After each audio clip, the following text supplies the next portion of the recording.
Previous लेक्चर्समध्ये आपण human बिहेवियरचा part संपवला होता आणि त्यानंतर आपण डेव्हलपमेंटल टास्क जे आहे लाईफ स्पॅनच्या दरम्यानचे इंडिव्हिज्युअलच्या काळात म्हणजे इंडिव्हिज्युअलच्या कॉन्टॅक्टमध्ये जे लाईफ स्पॅन आहे ते ते डेव्हलपमेंटल टास्क काय आहे त्याचा आपण अभ्यास सुरू केला होता. रॉबर्ट हॅविंग हर्स्टचं मी नाव तुम्हाला लिहून घ्यायला सांगितलं होतं. त्यांनी इंट्रोड्यूस केली होती ही टर्म डेव्हलपमेंटल टास्क. त्याचे कॅरेक्टरिस्टिक्स जे आहे त्याचा सुद्धा आपण अभ्यास केला. त्यानंतर सोर्सेस जे आहे डेव्हलपमेंटल टास्कचे बायोलॉजी, सायकोलॉजी आणि सोशलॉजी ह्याच्या विषयी आपण चर्चा केली होती आणि त्यानंतर आपण सुरू केलं होतं स्टेजेस ऑफ डेव्हलपमेंट. सो आज आपण तो पार्ट लिहून तुम्हाला ड्रॉ करून द्यायचं राहिलं होतं प्रिव्हियस लेक्चरमध्ये, ते आज मी ड्रॉ करून देते. ते तुम्ही ड्रॉ करून घ्या आणि एक्सप्लेन करून झालंच होतं. ॲडोल्सन स्टेज पण आपली झाली होती, फक्त आज तुम्ही लिहून द्या.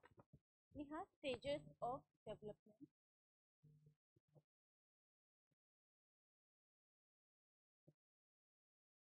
STAGES, stages of development.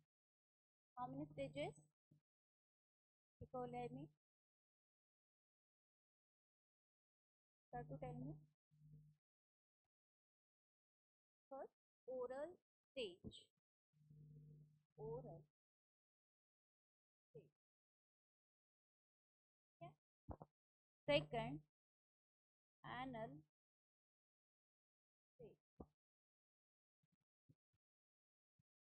Third, which one? Phallic latency. ऐकलं ना हे सगळं काल आपण? Phallic stage.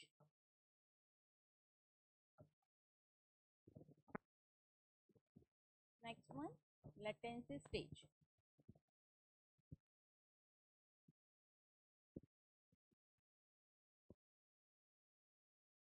Fifth one, genital stage.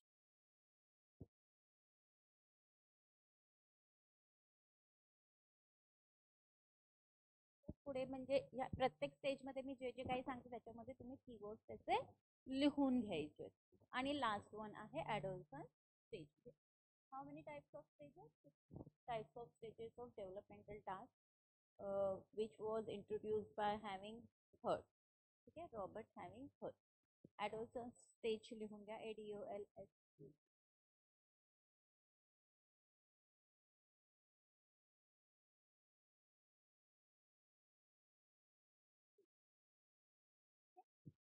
So total 6 types of stages we have learned yesterday.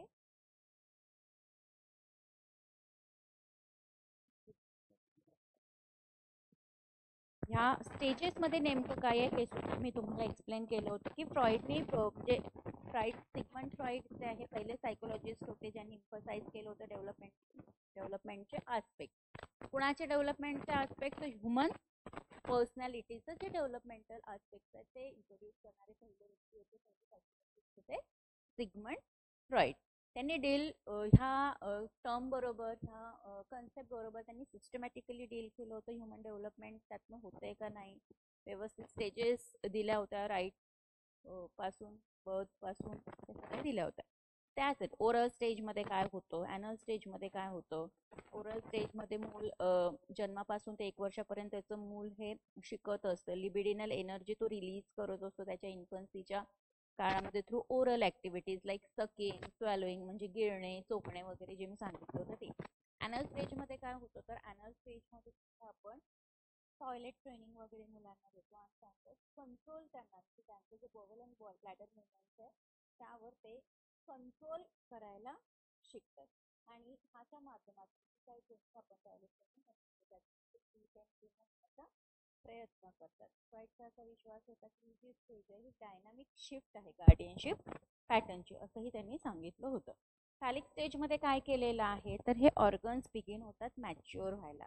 ठीक आहे, आपले जे सेक्शुअल ऑर्गन्स आहे, अवयव आहे, त्याचं डेव्हलप व्हायला सुरुवात होते, मॅच्युअर होतात आणि नवीन नवीन एव्हेन्यू डिस्चार्ज होत असतात. ह्याच्यामध्ये लव्हिंग रिलेशनशिप मेंटेन होत असते. म्हणजे मुलगा जो आहे तो आईशी त्याचं नातं खूप घट्ट होतं असतं, लव्हिंग केअरिंग नातं होतं असतं मुलाचं आणि आईचं.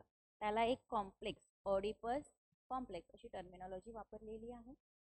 मीनवाईल दुसरीकडे मुलीचं आणि वडिलांचं एक लव्हिंग रिलेशनशिप डेव्हलप होत असतं, त्याला आपण म्हणतो इमोशनल अटॅचमेंट तिथे दोघांची होत असते, फादर आणि गर्लची. त्याला आपण इलेक्ट्रो कॉम्प्लेक्स असं म्हणतो. ही जी स्टेज आहे ही प्रोव्हाइड करते एक फाउंडेशन कशासाठी, तर जे पुढचं डेव्हलपमेंट आहे ॲज अ चाइल्ड म्हणून त्यासाठी ही जी डेव्हलपमेंटची स्टेज आहे त्याचं फाउंडेशन प्रोव्हाइड करण्याची ही स्टेज आहे, ज्याला आपण म्हणतो फॅलिक स्टेज. त्यानंतर आहे लॅटेन्सी स्टेज. याच्यामध्ये वय वर्ष 5 किंवा 6 आपण अराउंड कन्सिडर करतो. याच्यामध्ये इमोशनल आणि इंटेलेक्च्युअल डेव्हलपमेंट जे आहे मुलाचे मोठ्या प्रमाणामध्ये होत असतं. म्हणूनच हा जो काळ आहे ही जी लॅटेन्सी स्टेज आहे इथे कशाची आवश्यकता आहे, तर घरापासून बाहेर पडण्याची. ते घरापासून बाहेर जाऊन त्याचा जो पिअर ग्रुप आहे बाळाचा 5 ते 6 वर्ष मुलाचा, तो त्याच्यामध्ये त्यांनी मिक्सअप झालं पाहिजे, ऍडजस्टमेंट केली पाहिजे आणि डेव्हलपमेंट सुद्धा होत असते. आणि नॅचरल होमोसेक्शुअली म्हणजे मुलं मुलांशी मैत्री करतात, त्यांच्याशीच खेळतात, आणि मुली मुलींशीच मैत्री करतात, त्यांच्याशीच खेळतात, त्यांच्याशी त्यांचं कनेक्शन होत असतं, कारण ते होमोसेक्शुअलिटीला कन्सिडर केलं जातं. ठीक आहे. नेक्स्ट स्टेज जी होती ती होती जेनायटल स्टेज. ह्याच्यामध्ये जेनायटल म्हणजे होमोसेक्शुअलिटी. याच्यामध्ये असं म्हटलं आहे की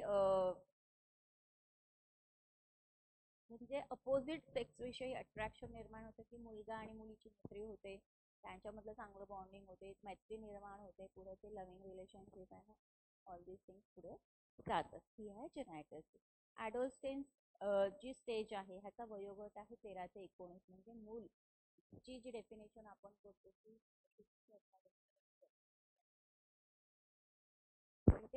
13 ते 19 म्हणजे ह्यालाच आपण टीन एज म्हणून सुद्धा कन्सिडर करतो. आणि इनडिसिजन आहे, कन्फ्युजन आहे, की हा जो वयोगट आहे हा खूप असा डिझास्टरवाला वयोगट आहे, की ते जे आहे वय 13 ते महत्वाची स्टेज आहे की ह्याच्यातूनच आपलं आयुष्य पुढचं घडत आहे. इथले जे डिसिजन आहे ते प्रॉपर वेने घेतले तर आपला लाईफ हे हॅपीनेसलाच मिळणार, म्हणजे आपल्या आयुष्यात आपल्याला आनंदच मिळणार असं म्हटलेलं आहे. So 6 types of stages we have learned here. If you have any queries or else you can ask me any doubt, any query. No? Great. Now new topic, 4 stages of cognitive development. ठीक आहे. ते झालं. complete.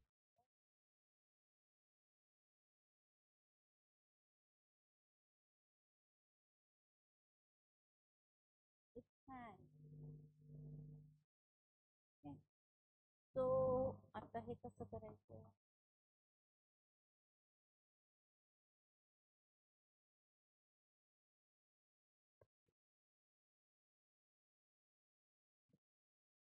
जाऊ द्या, हा बोर्डचा problem असाय. लिहून घ्या 4 stages of cognitive development. ठीक आहे. स्पेलिंग सांगते कसं start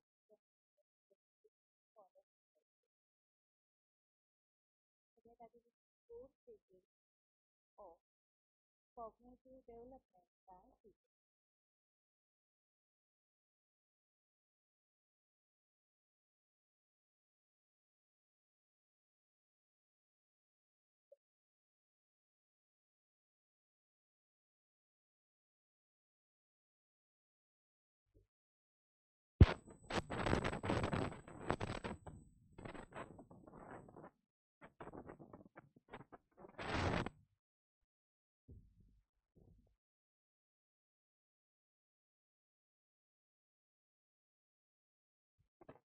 Four stages of cognitive development.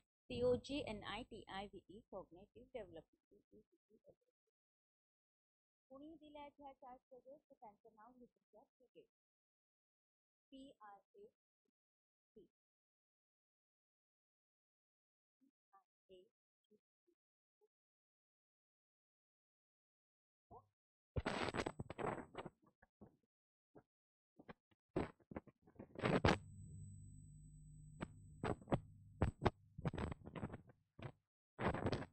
Column बनवा.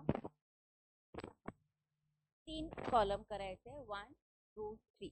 पहिल्या कॉलम मध्ये लिहा स्टेज, दुसऱ्या कॉलम मध्ये लिहा एज, आणि तिसऱ्या कॉलम मध्ये लिहा कॅरेक्टरिस्टिक. हे तुम्हाला लिहून घ्यायचं.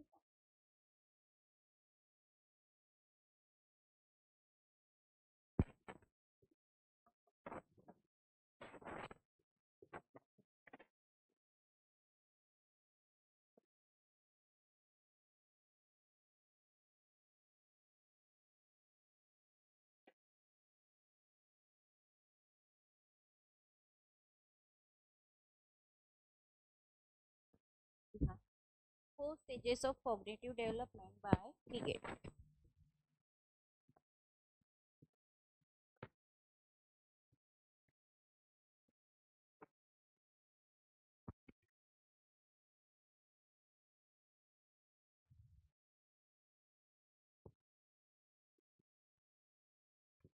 पहिलं कॉलम आहे त्याच्यामध्ये लिहायचं आहे स्टेज, दुसऱ्या कॉलम मध्ये लिहायचं आहे एज म्हणजे वय, आणि तिसऱ्या कॉलम मध्ये लिहायचं आहे कॅरेक्टरिस्टिक्स म्हणजे वैशिष्ट्य. स्टेज कोणती आहे, वयोगट काय आणि त्याचे वैशिष्ट्य काय हे आपल्याला लिहून घ्यायचंय. तर स्टेज जे लिहिलंय त्यामध्ये पहिलं लिहा sensorimotor, SENSORIMOTOR, sensory motor.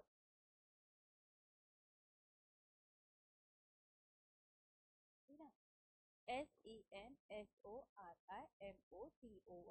Stage मध्ये लिहिलं सेन्सोरी मोटर. आता ही जी स्टेज आहे सेन्सोरी मोटर, ह्याचा जे एज आहे ते एजच्या कॉलम मध्ये लिहा 0 to 2 इयर्स, 0 ते 2 वर्ष.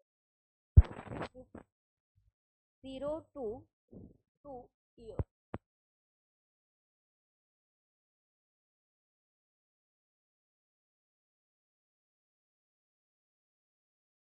0 to 2 इयर्स.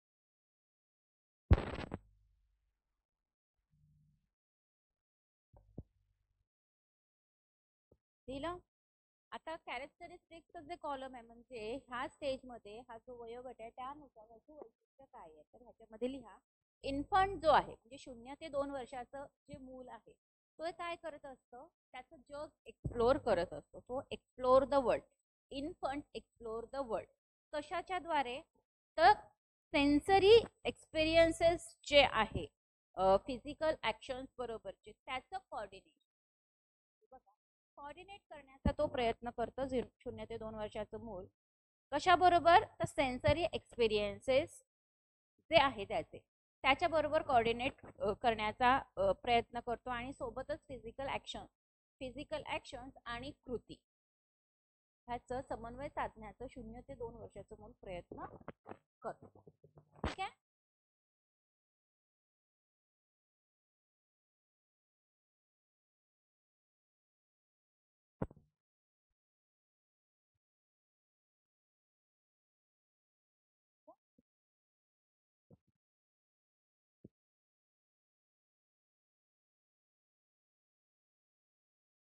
ते 3 कॉलम करायचे आहेत तुम्ही. ठीक आहे. याच्यामध्ये लिहायचं आहे स्टेज, एज, कॅरेक्टरिस्टिक. ठीक आहे. आता कॅरेक्टरिस्टिक हे कशाचं आहे, पहिला आपण घेतलंय सेन्सोरी मोटर, SENSORIMOTOR.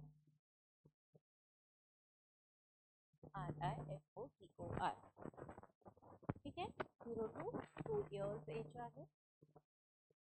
वैशिष्ट्य काय आहे, एक्सप्लोर द वर्ल्ड, जग by what, by coordinating with what, with physical action and one more sensory experience. लिहून घ्या. ठीक आहे. ही झाली पहिली स्टेज, त्याला आपण म्हणतो सेन्सरी. असंच आता सेकंड स्टेज लिहायची आहे. ती लिहून घ्या प्री ऑपरेशनल, 0 to 7 इयर्स. लिहा प्री ऑपरेशनल. ठीक आहे. थर्ड लिहा कॉन्क्रीट ऑपरेशनल.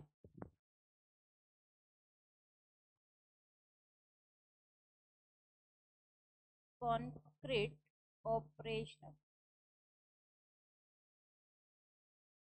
ठीक आहे. याचे वैशिष्ट्य मी पुढे एक्सप्लेन करते. आणि तिसरी स्टेज लिहा, इथे घेऊया, सॉरी चौथी फॉर्मल ऑपरेशनल.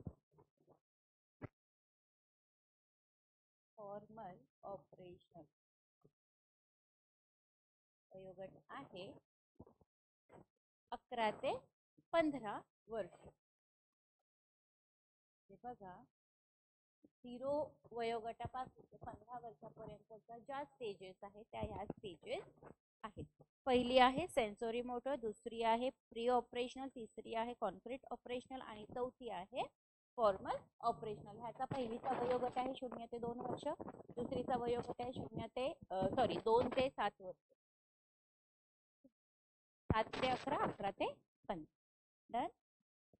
ओके, घेतलं चार्ट.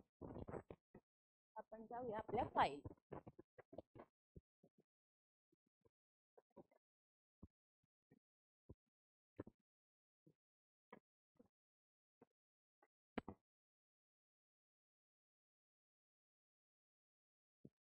फाईल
ठीक आहे, एवढं लिहून घेतलं तुम्ही.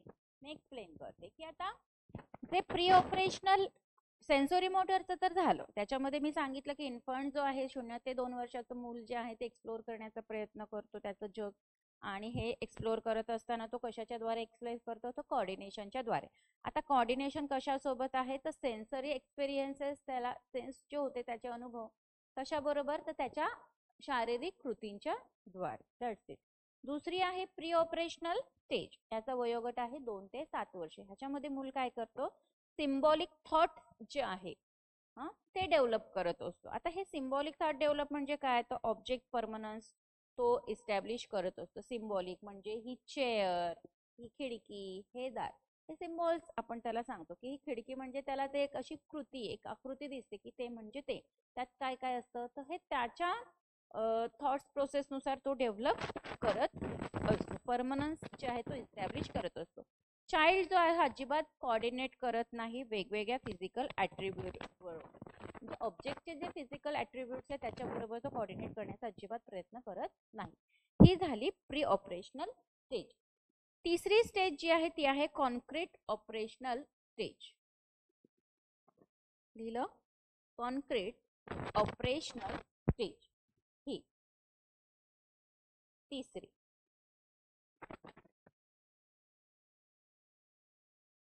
Concrete operational stage. गुड. ह्याच्यामध्ये आपण काय करतो, हा कॉन्क्रीट ऑपरेशनल जी आहे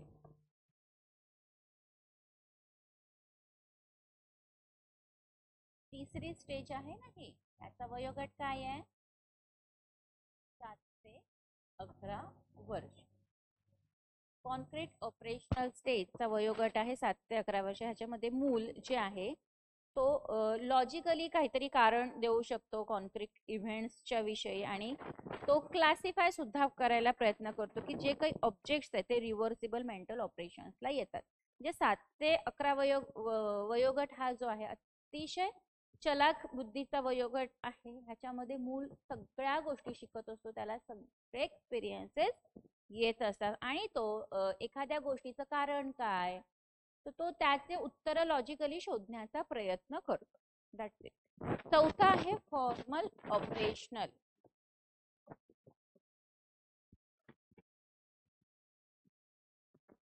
फॉर्मल ऑपरेशनल 11 ते 15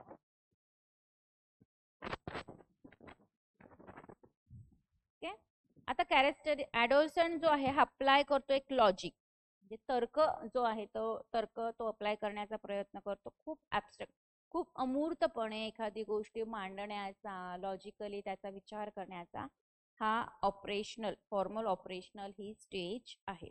याच्यामध्ये हायपोथेटिकल थिंकिंग जी आहे, म्हणजे गृहीतक जे आहे त्या संदर्भातली जी विचार प्रक्रिया, थॉट प्रोसेस आहे, ती सुद्धा डेव्हलप व्हायला इथे सुरुवात होते. सोबतच प्रत्येक डेव्हलपमेंट स्टेज जी आहे ती लिंक्ड आहे. कशाबरोबर लिंक्ड आहेत? तर एक फुलफिलमेंट आहे, म्हणजे पूर्तता आहे कशाची, तर जे काही सर्टन गोल्स आहेत प्रत्येक स्टेजला स्पेसिफिक गोल्स आहेत ते फुलफिल करण्याचं लिंक हे डेव्हलपमेंटल स्टेजेसमध्ये जी की एक्सपेक्टेड आहे, अपेक्षित आहे. त्याच्यामध्ये काही जे गोष्टी आहेत त्या आपल्याला पूर्ण करायच्या, अकम्प्लिश करायच्या, जेणेकरून सोशल एक्सपेक्टेशन्स ज्या आहेत त्या आपल्याला कंप्लीट करता येईल. अजून हॅविंगहर्स्ट यांनी 6 स्टेजेस मांडलेल्या आहेत. परत हँग झालं. हॅविंगहर्स्ट यांनी मांडलेला 6 स्टेज लिहा. हॅविंगहर्स्ट HAVIGHURST.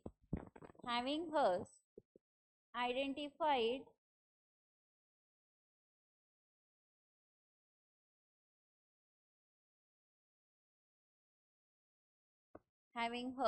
identified 6 major stages in human life.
एक आपण 5 मिनिटाचा ब्रेक घेऊन परत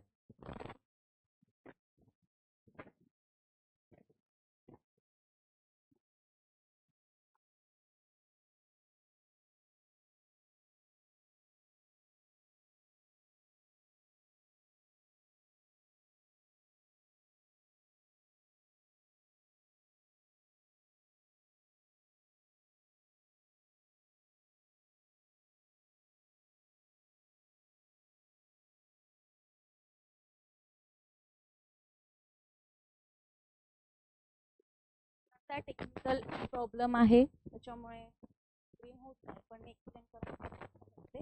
जर तुम्हाला नाही समजलं काय तर तुम्ही मला विचारा. काय ओके, लिहून घ्या. हॅविंगहर्स्टने जे आयडेंटिफाय केले आहे 6 मेजर स्टेजेस ह्युमन लाईफच्या. पहिली आहे infancy and early childhood, INFANCY. INFANCY.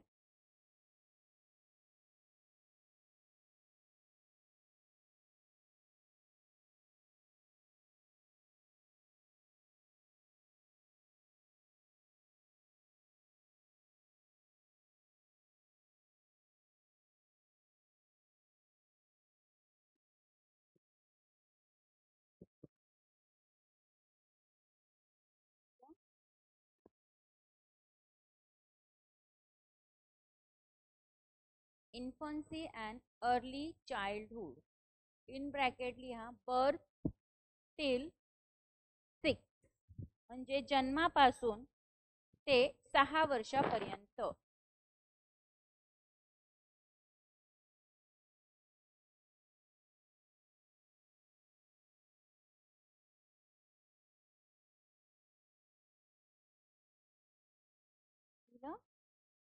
जन्मापासून ते 6 वर्ष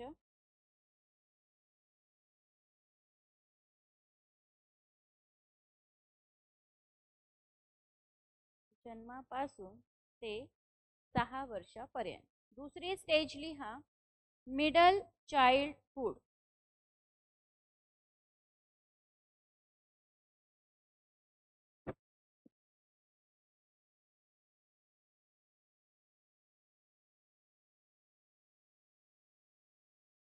मिडल चाइल्डहुड वयोगट लिहा 6 वर्ष ते 12 वर्ष. ह्या स्टेजेस अतिशय महत्त्वाचे आहे. परीक्षेमध्ये ह्याच्यावर एक तरी प्रश्न येतो. एक तर मॅच द पेअर्स येतो किंवा कुठल्या स्टेजमध्ये काय घडतं ह्याच्यावर तरी प्रश्न येतो किंवा ह्या स्टेजेस कुणी मांडल्या हा तरी प्रश्न असतो. तिसरं लिहा ॲडोलसन्स. ADOLESCENCE. ॲडोलसन्स स्टेज. ह्याचा वयोगट आहे 13 वर्ष ते 18 वर्ष.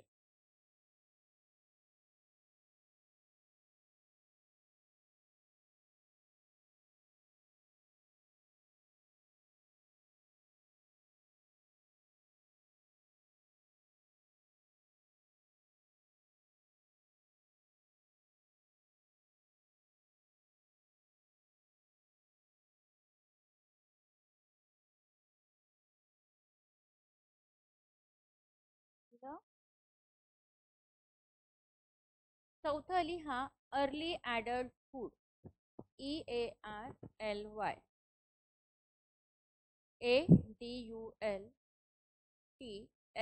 ADULTHOOD. Early adulthood. वयोगट आहे 19 ते 30 वर्ष.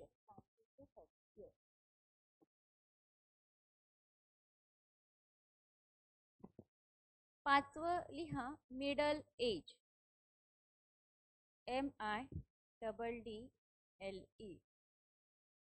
Middle age AGE. 30 ते 60 वर्ष. 30 ते 60 वर्ष.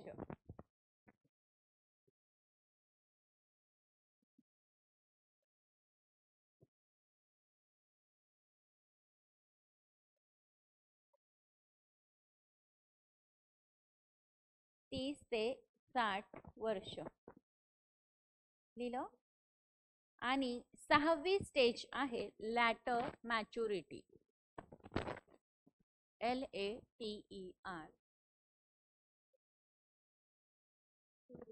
MATURITY.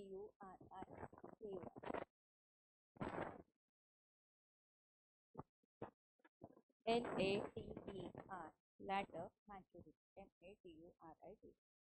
याचा वयोगट आहे 60 अँड अबव. वयोवर्ष 60 च्या पुढचे. Later maturity 60 and above.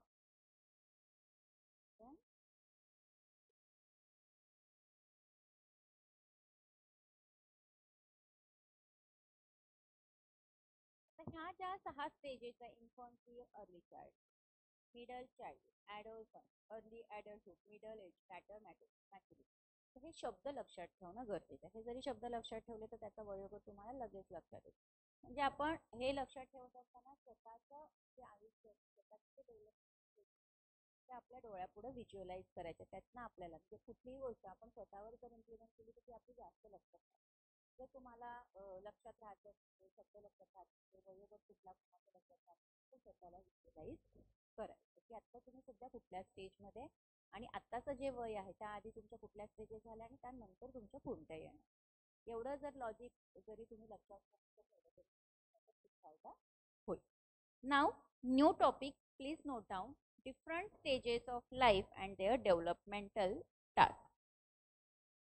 Different stages of life and their development tasks.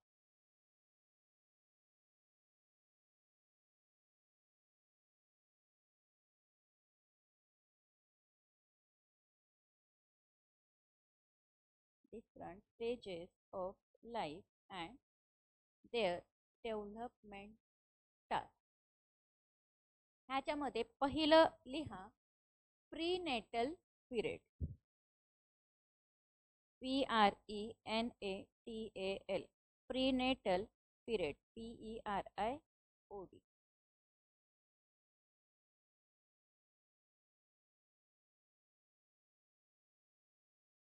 Prenatal period ही पहिली स्टेज आहे. म्हणजे वेगवेगळ्या ज्या स्टेजेस आपल्याला आयुष्याच्या शिकायच्या आहेत त्या स्टेजमध्ये नेमकं काय काय होतं हे शिकायचं आता आपल्याला आहे.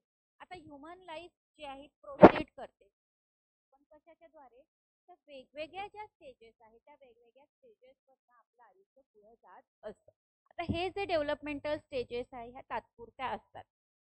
कारण ऑफनली ह्याचे कॅरेक्टरिस्टिक्स जे आहे बदलत असतात कारण स्टेज बदलत असतात.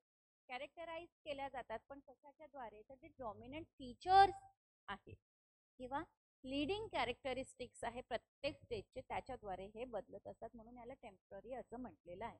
आता ह्या ज्या स्टेजेस आहेत ह्याच्यासोबत असोसिएटेड आहे हे डेव्हलपमेंटल टास्क जे आता आपण डिस्कस करणार आहोत. त्यातलं जे पहिलं आहे ते आहे प्रीनेटल पिरियड.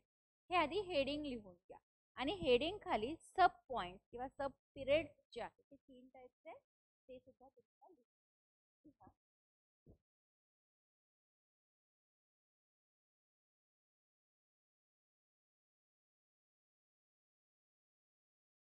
लिहा.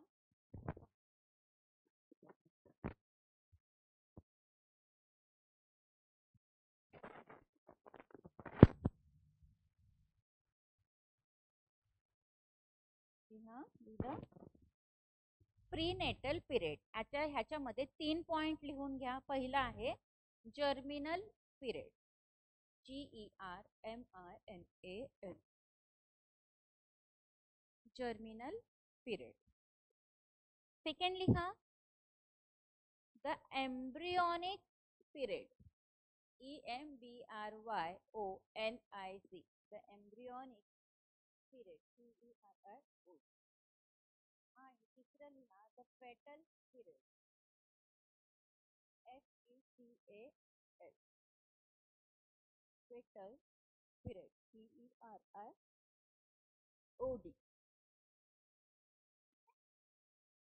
ही स्टेज हा जो पिरियड आहे हा सगळ्यात आधी आपण शिकतो. आता प्रीनेटल पिरियड म्हणजे काय, तर मूल जन्माला येण्याच्या आधीचा काळ, जेव्हा मूल आईच्या गर्भात वाढत असतो तो काळ म्हणजे प्रीनेटल.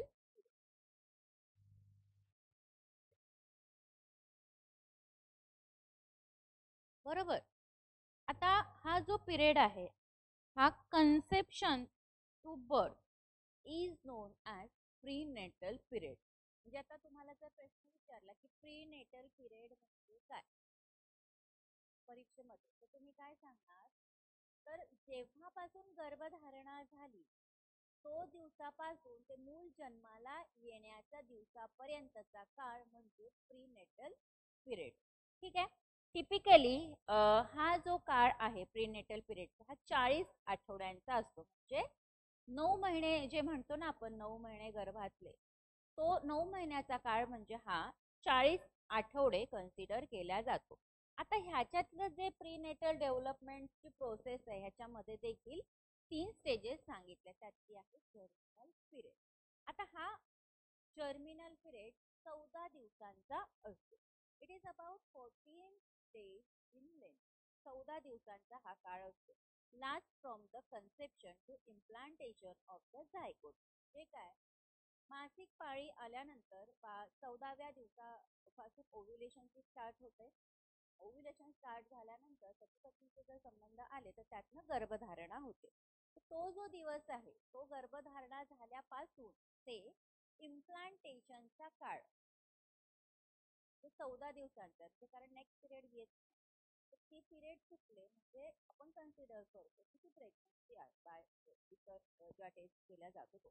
पण हा जो काळ आहे हा 14 दिवसाचा असतो. याच्यावर सुद्धा तुम्हाला प्रश्न येऊ शकतो की हा जो काळ आहे तो किती दिवसाचा असतो. म्हणजे पिरियड जो आहे कन्सेप्शन टू बर्थ हा कितीचा आहे 40 आठवड्याचा. बरोबर. आता जर्मिनल पिरियड मध्ये काय म्हणताय तर 14 दिवसांची ही लेंथ आहे last from the conception to implantation of the zygote. जेव्हा गर्भधारणा होते ती जे गर्भाशयाचं अस्तर असतं त्याला इंडोमेट्रियम म्हणतात, त्याला जाऊन तो गर्भ जाऊन चिकटणे ह्याला म्हणतात इम्प्लांटेशन. ठीक आहे. आता हे जे इम्प्लांटेशन होतं झायगोटचं, ते जो गर्भ ज्याला म्हणतो त्या गर्भाला 14 दिवसांचा जो काळ आहे विदिन अ वीक कन्सेप्शन पासून विदिन अ वीक ते जाऊन तिथं चिकटतं.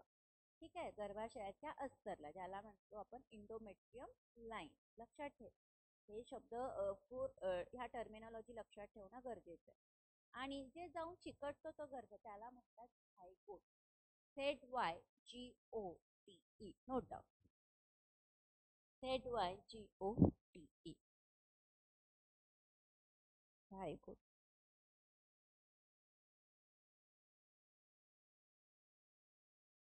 दिलं. आता त्याच झायगोटला फर्टिलाइज एग जे एग रिलीज होतं त्यातनं गर्भधारणा होते आणि जे गर्भधारणा होते त्याला झायगोट म्हणतात. झायगोट म्हणजे fertilize egg at the lining of the uterus. जे गर्भाशयाचं जे लायनिंग आहे ज्याला इंडोमेट्रियम असते त्याला जाऊन ते चिकट. आता हा जो टाइम आहे या टाइमच्या दरम्यान ऑर्गॅनिझम जे आहे अवयव जे आहे ते सेल डिव्हिजन मध्ये डिवाइड व्हायला सुरुवात होते आणि ग्रोथ होते. त्याचे 4 पार्टिशन होतात आणि त्याचे ऑर्गन डेव्हलपमेंट व्हायला सुरुवात होते आणि बाळाची वाढ व्हायला ऍक्च्युअल तिथे सुरुवात होते. आता फोर्थ डबलिंग म्हणजे असे 4 फोर्थ डबलिंग जे आहे किंवा डिफरन्शिएशन जे आहे सेल्सचं हे इथे व्हायला सुरुवात होते. म्हणजे एकदा गर्भधारणा झाली की वेगवेगळं बाळाचे अवयव डेव्हलप व्हायला होते, त्याची 4 सेल्स मध्ये डबलिंग होतं. ही जी प्रोसेस आहे ती तुम्हाला डीपली शिकायला लागेल. ते तुम्ही युट्यूबला पण बघू शकता की कसं ही प्रोसिजर होतं. पण हे जे मी सांगते हे लक्षात ठेवा कारण त्यावर थेरॉटिकल मध्ये जाऊ शकतात की मॅच्युअर्ड एग म्हणजे काय, फर्टिलाइज एग म्हणजे काय, झायगोट म्हणजे काय, हा काळ किती दिवसांचा असतो, कोणत्या पिरियड मध्ये, प्रीनेटल पिरियड मध्ये येतो का, प्रीनेटल पिरियड मध्ये कोणकोणत्या स्टेजेस आहेत. तर जे मी आता सांगितलं प्रीनेटल पिरियड मध्ये पहिली स्टेज जी आहे ती आहे जर्मिनल पिरियड. जे मी आता सांगितलं ते. Okay. Now second stage embryonic period. Prenatal मधलंच सांगते बरं का. Embryonic period.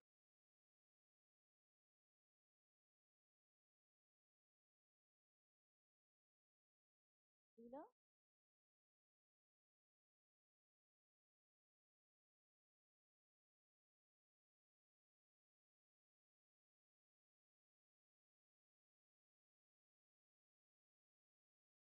embryonic period. EMBRYONIC.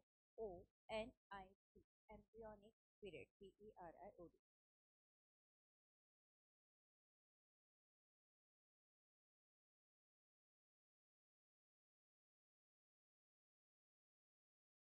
आता हा जो एम्ब्रियोनिक पिरियड आहे हा एम्ब्रियोनिक पिरियड जेव्हा ते झायगोट जाऊन युटेरस लाईनला चिकटतं तर हा जो पिरियड आहे ह्याच्यातनं म्हणजे एकदा का ते जाऊन युटेरस लाईनला चिकटलं तर त्यातनं अटॅच होतं ते युटेराईन वॉल जी आहे ज्याला आपण इंडोमेट्रियम म्हणतो किंवा इंडोमेट्रियोसिसचा संबंधित जे वेगळे आजार असतात ते.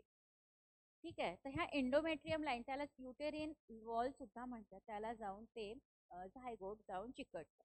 आता हा जो काळ आहे ह्या काळामध्ये जे एम्ब्रियो आहे ते डेव्हलप व्हायला सुरुवात करतं. म्हणजे वेगवेगळे ह्युमन ऑर्गॅनिझम्स जे आहे म्हणजे अवयव आहे मानवाचे जे अवयव ते ह्याच काळामध्ये डेव्हलप व्हायला सुरू होते आणि वेगवेगळ्या सिस्टीम्स ज्या आपल्या शरीरातल्या असतात त्या सुद्धा इथे व्यवस्थितपणे डेव्हलप व्हायला सुरुवात होते. परंतु हा जो पिरियड आहे एम्ब्रियोनिक पिरियड त्याला खूप क्रुशियल पिरियड म्हणतात कारण ह्या पिरियडमध्ये मिसकॅरेजेस होण्याचे चान्सेस असतात किंवा गर्भ वाढू शकत नाही किंवा बाळाचे हार्टबीट्स आलेले नसतात म्हणून याला क्रुशियल पिरियड म्हणतात. कारण प्रेग्नेन्सीची ही सुरुवातच बरोबर प्रेग्नेन्सीची सुरुवात जर योग्य पद्धतीने झाली तरच तिचं डेव्हलपमेंट होईल, ग्रोथ होईल, अदरवाईज होणार नाही. म्हणून याला क्रुशियल प्रॉब्लेम म्हणतात.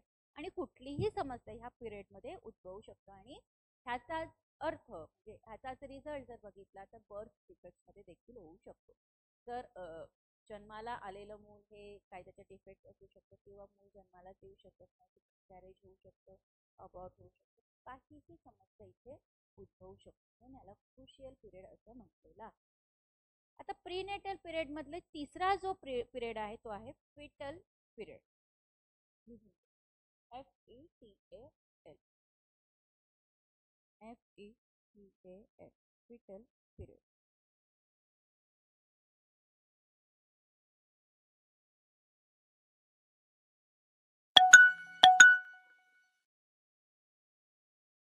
Foetal period. आता हा जो फिटल पिरियड होता हा कुठून सुरुवात होतो तर 8 आठवड्यांपासून. आता फिटल पिरियड किती आठवड्यांचा असतो, कधी सुरुवात होतो तर बाळाच्या डेव्हलपमेंटचे 8 आठवडे कंप्लीट झाल्यानंतर. म्हणजे आपण 8 आठवडे म्हणजे 4 महिने आणि 2 महिने किंवा 1.5 महिन्यांचा काळ कंप्लीट झाल्याच्या नंतर हा पिरियड सुरू होतो. After the conception till birth, म्हणजे जेव्हापासून गर्भधारणा झाली तेव्हापासून ते बाळ जन्माला येईपर्यंतचा हा काळ आहे. ह्या काळाच्या दरम्यान एक व्हायटल ऑर्गन्स जे आहे ते फंक्शनिंग करायला सुरुवात होतात. मसल्स डेव्हलपमेंट होत असतात, हाडं तयार होत असतात आणि त्याचं फॉर्मेशन सुद्धा होत असतं. बरोबर, हा तो काळ आहे. ॲट द एंड म्हणजे प्रेग्नेन्सीच्या 38व्या आठवड्यामध्ये फिटस जे आहे हे आईच्या गर्भातनं बाहेर पडण्याचा प्रयत्न करतो through the process of labour and child birth. आता बाळाचा जन्म एक तर नॉर्मल डिलेव्हरीने होऊ शकतो, सिझेरियन होऊ शकतो किंवा इन्स्ट्रुमेंटल डिलेव्हरी पण होऊ शकतो. इन्स्ट्रुमेंटल डिलेव्हरी म्हणजे व्हॅक्यूमच्या साह्याने किंवा फोर्सेसच्या साह्याने बाळाला बाहेर काढणं नॉर्मल डिलेव्हरी कन्सिडर होतं. सो एकंदरीत प्रीनेटल काळ जो आहे त्याच्यामधले 3 स्टेजेस मी तुम्हाला सांगितल्या, जर्मिनल, एम्ब्रियॉनिक आणि फिटल. ह्याच्यामध्ये लक्षात ठेवणाऱ्या गोष्टी तुम्ही खूप नोट डाऊन करून घेतला असतो. ठीक आहे, नोट डाऊन केलंय.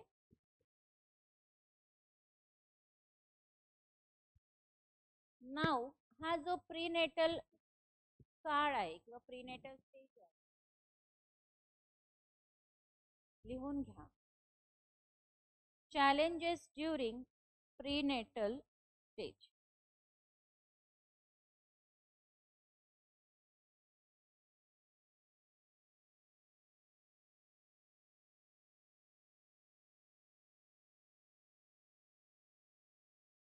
चॅलेंजेस ड्युरिंग प्रीनेटल स्टेज काय काय असू शकतात सांगा. प्रीनेटल स्टेज मी आता सांगितलं की प्रीनेटल स्टेज ही कधीपासून कधीपर्यंत असते. ह्याच्यामध्ये काय चॅलेंजेस येऊ शकतात पटकन सांगा.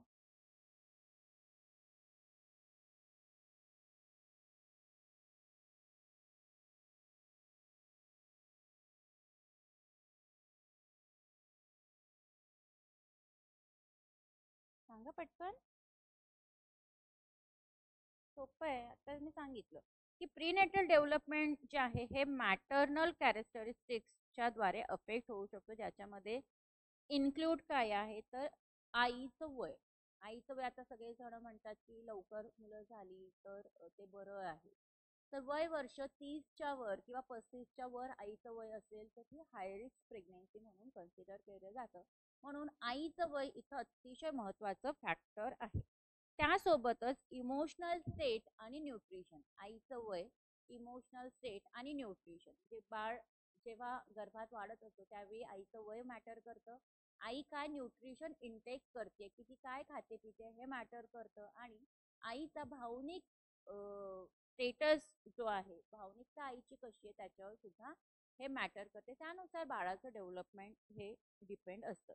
डिसीजेस काही आजार किंवा इन्फेक्शन असेल तर आईच्या द्वारे ते ॲडव्हर्सली अफेक्ट करतं प्रीनेटल डेव्हलपमेंटला. बरोबर, म्हणजे आईला काही आजार किंवा आईला काही इन्फेक्शन झालं असेल तर ते प्रीनेटल डेव्हलपमेंट जे आहे त्याला मात्र खूप ॲडव्हर्सली अफेक्ट करतं, त्याचा परिणाम होतो. फॉर एक्झाम्पल रुबेला आहे, जेनायटल हर्ट आहे किंवा ह्युमन एम्युनो डेफिशियन्सी व्हायरस ज्याला आपण म्हणतो HIV. असे जर काही आजार आईला असेल, काही इन्फेक्शन आईला असेल, डेफिनेटली ते बाळावर त्याचा पडू शकतो असे.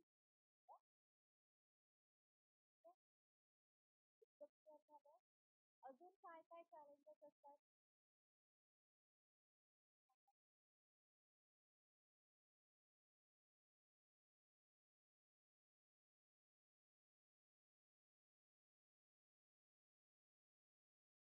अजून काय काय चॅलेंजेस असतात? हे एक सांगितलं ना, इन्फेक्शियस डिसीजेस वगैरे. आणि ह्याच्यातनं काही जर असं काही आयडिया होऊ शकतो. पण आता ट्रीटमेंट एवढी पुढे गेली आहे की आधी सगळ्या टेस्ट केल्या जातात आणि त्या टेस्टच्याद्वारे काही असेल तर त्यावर आधीच आपल्याला उपचार करता येतात.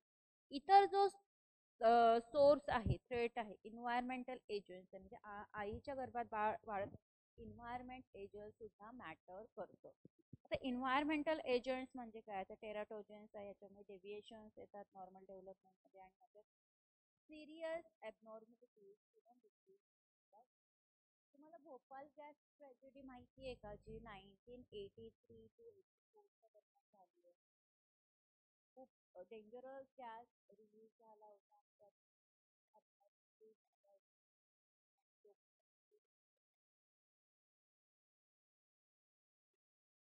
असं काही एन्व्हायरमेंटल हॅझार्ड जर झाले, लाईक काही झाले, तर ह्याच्यामध्ये देखील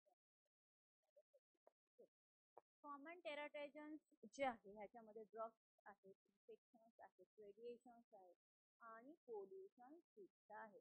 तुम्हाला जर माहित असेल तर तिथे एक्सरे रूम असते किंवा एक्सरेचं मशीन असतं, त्याजवळ प्रेग्नेंट महिलेनी जाऊ नये असे बोर्ड लागलेले असतात, कारण त्या ज्या रेज आहेत, रेडिएशन्स आहेत, त्या अफेक्ट करतात गर्भाच्या बाळाला असंही म्हणतात. त्यानुसार पोल्युशन पण अफेक्ट करतं. काही ड्रग्स औषधं तुम्ही घेत असाल ते वगैरे. आता intake of drugs like cocaine, heroin, marijuana, etcetera, alcohol, tobacco हे प्रेग्नन्सी काळामध्ये अजिबात घ्यायचे नाही. त्याचा वाईट परिणाम बाळाच्या आरोग्यावर आणि आईच्या आरोग्यावर सुद्धा होत असतो. ठीक आहे. आणि ह्याच्यातनं एक खूप असा धोकादायक इफेक्ट जो आहे फिटसवर तो वाढतो आणि फ्रिक्वेन्सी जी आहे कंजिनायटल ॲबनॉर्मॅलिटीजची ती सुद्धा वाढते. म्हणजे जन्मतः घेऊन येणाऱ्या काही ॲबनॉर्मॅलिटीज जे आहे वस्तू आहे ते सुद्धा बाळामध्ये येऊ शकते.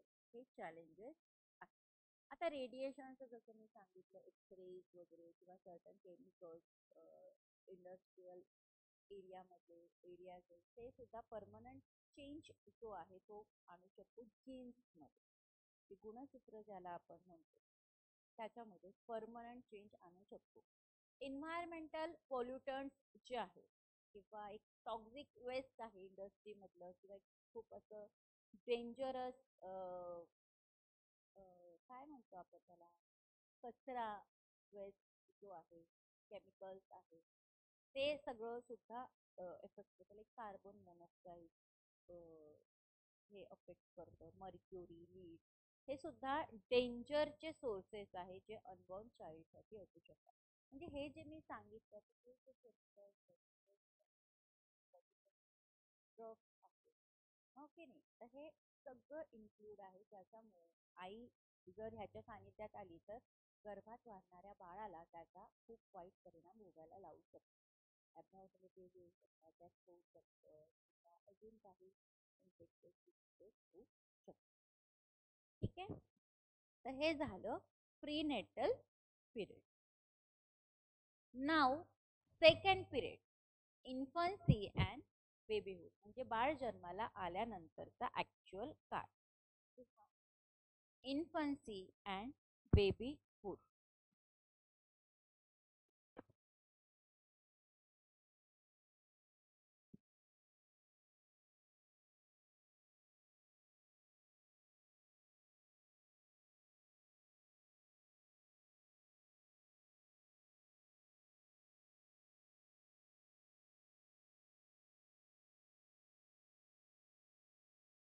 लिहिलं infancy, INFANCY, infancy and babyhood, BABYHOOD.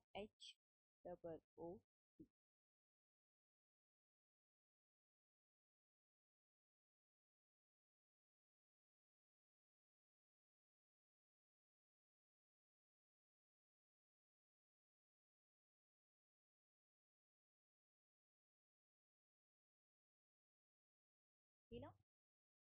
पहिलं वर्ष जे आहे हा म्हणजे इन्फन्सी अँड बेबीहूड मध्ये पहिलं जे वर्ष आहे ते 6 महिन्यापासून ते 2 वर्षापर्यंतचं जे आयुष्य आहे ते मार्क केलं जातात. एकदम ड्रॅमॅटिक ग्रोथ इथं होत असते आणि चेंज होत असतं फिजिकल ऍक्टिव्हिटीज कोणाचे. तर जे नवीन जन्माला आलेलं बाळ आहे त्याचे म्हणजे ह्याच्यामध्ये काय होतं, ग्रोथ होत असते बाळाची, त्याच्या शारीरिक ऍट्रिब्यूट जे आहे त्याच्यामध्ये बदल होत असतात नवीन बाळाचे. ही जी फेज आहे लाईफ स्टाईलची ही असोसिएटेड आहे, संलग्नित आहे कशाबरोबर, तर मोटर आणि सेन्सरी ॲबिलिटीज जे आहे त्याच्या डेव्हलपमेंट बरोबर बरोबर आणि सोबतच कॉग्निटिव्ह डेव्हलपमेंट सुद्धा. लिहून घ्या.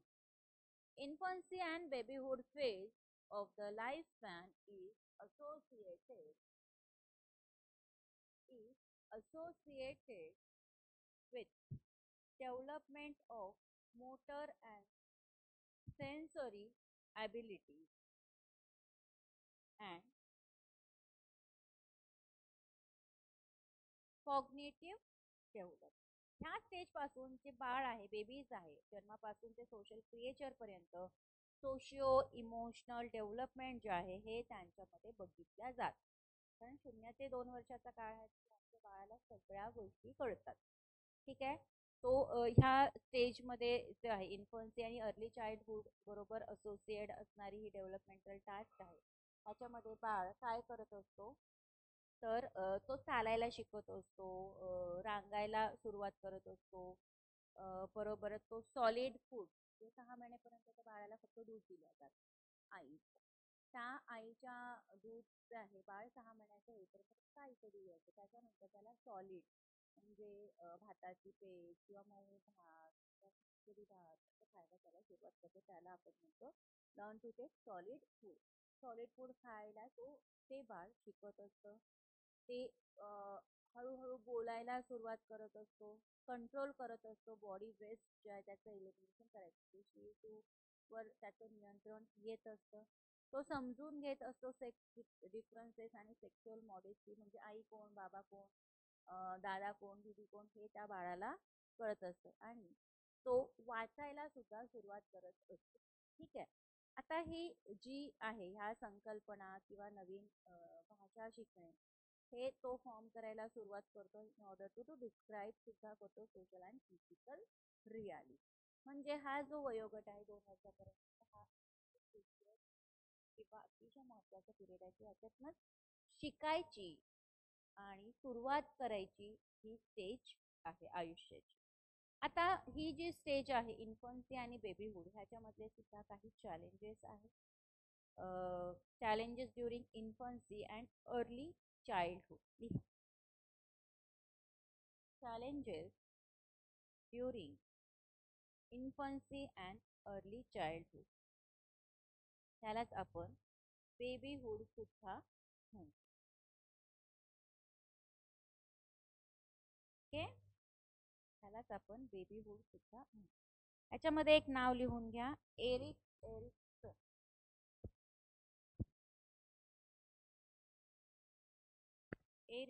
Ericsson RIC.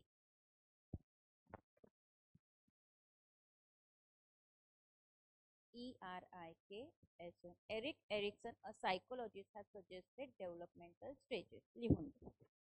लिहून झालं की सांग.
एरिक एरिक्सनचं लिहून झालं.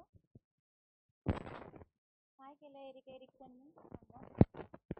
एरिक एरिक्सन यांनी हे एक सायकोलॉजिस्ट होते. त्यांनी डेव्हलपमेंटल ज्या स्टेजेस आहेत त्या सजेस्ट केल्या आहेत आणि त्या असोसिएटेड सुद्धा आहे वेगवेगळ्या चॅलेंजेस बरोबर इन्फंट्समध्ये आणि टॉडलर्स.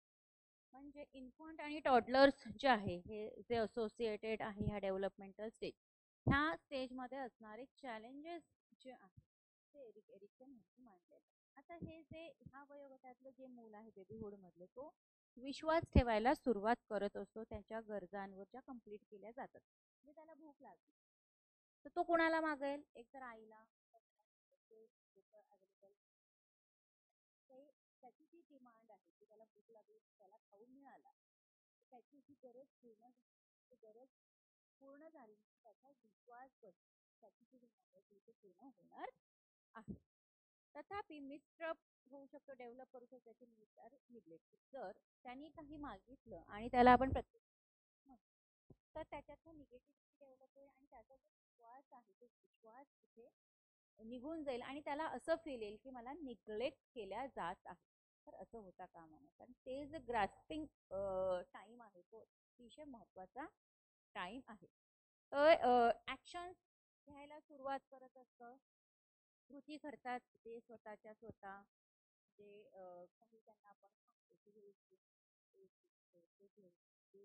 की या पिरियडमध्ये होत असतो, ते स्वतः स्वतः करते. जर इन्करेज त्यांना केलं तर ते कॉन्फिडंट सुद्धा होतात की एखादी कृती त्यांनी केली. फॉर एक्झाम्पल क्यूब्स जोडणे हा एक खेळ असतो ना. जर त्यांनी क्यूब्स जोडले किंवा प्रयत्न केला तर त्याला आपण अप्रिशिएट केलं पाहिजे. वाव किती छान, खूप छान. तर ह्यातनं त्यांचा पॉझिटिव्ह कॉन्फिडन्स, ह्यामुळे आपल्या बोलण्यामुळे आपल्या कृतीमुळे त्याच्यामध्ये पॉझिटिव्हिटी येईल आणि त्याचा कॉन्फिडन्स अजून स्ट्रॉंगली डेव्हलप करण्यासाठी इथे फायदा होईल. म्हणजे इथं काय म्हटलं आहे की inform start taking actions on their. स्वतः स्वतः आता खेळायला सुरुवात केली, पझल्स खेळायला सुरुवात केली, तोडायला सुरुवात केली. तर हे करत असताना आपलं कर्तव्य आहे, आपली भूमिका काय आहे तर आपण त्यांना इन्करेज करायचं, जेणेकरून त्यांना अजून चांगला कॉन्फिडन्स येईल आणि ते मोटिवेट होईल. जर आपण त्यांना इन्करेज केलं नाही तर ते डाऊट आणि शेम सुद्धा क्रिएट होऊ शकतो की आपण म्हणतो अरे काय तुला तर जोडताच येत नाहीये हे योग. त्यातनं त्याला एक गिल्ट फील येईल आणि तो स्वतःला ब्लेम करेल की अरे मला तर येतच नाही, मला काहीच येत नाही. तर हे होता का आपण प्रत्येक गोष्टीला त्यांचे अप्रिशिएट केलं पाहिजे.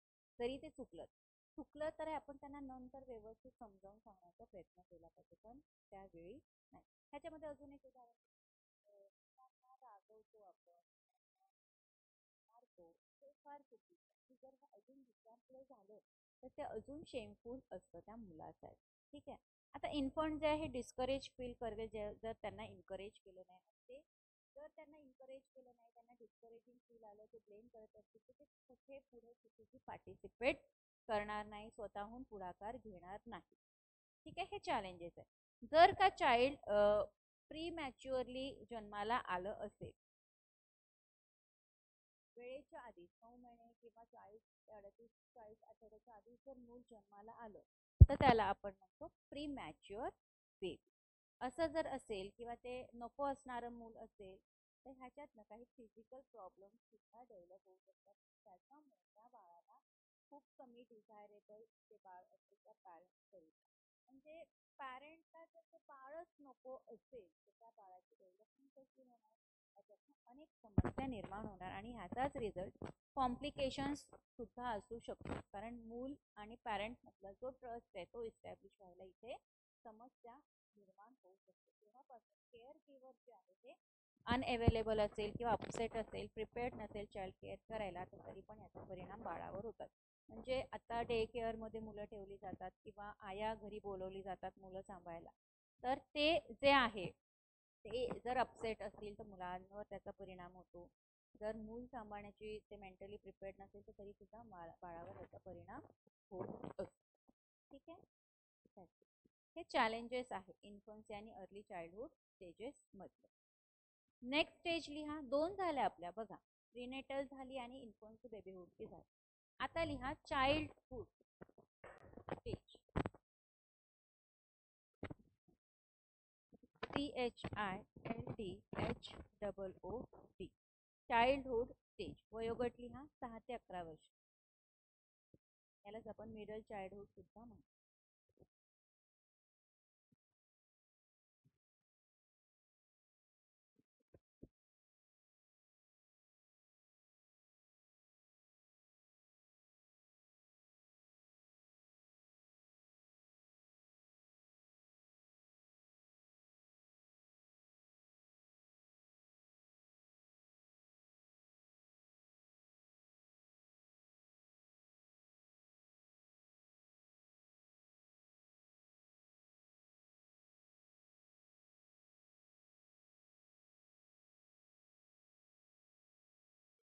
6 ते 11 ह्यालाच आपण मिडल चाइल्डहुड सुद्धा म्हणतो. ह्या पिरियडमध्ये मूल जे आहे ते सोशली अँड मेंटली डेव्हलप होत असतं.